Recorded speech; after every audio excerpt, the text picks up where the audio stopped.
Let's start with the prompt. Here we need to logically complete the text, so we need to understand the text well enough to sort of predict what it's going to say next. So let's start reading.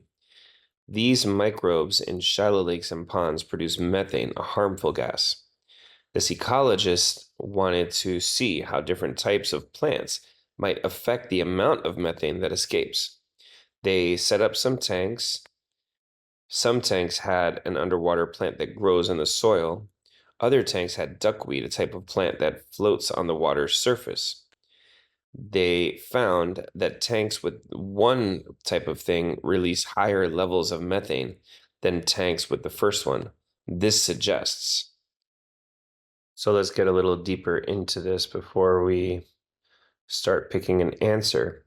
So the idea is that the shallow lakes and ponds produce methane, which is harmful. And the experiment was on different types of plants.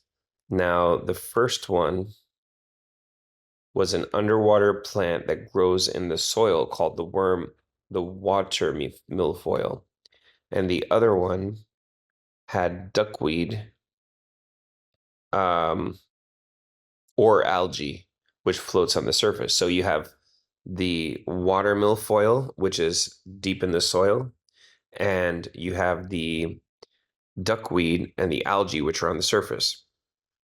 Then ultimately, the tanks that had the duckweed or algae released higher methane than the one that grew in the soil.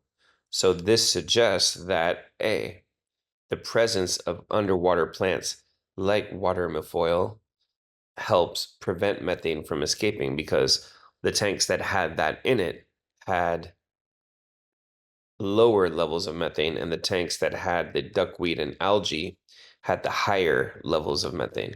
So the answer here is going to be A.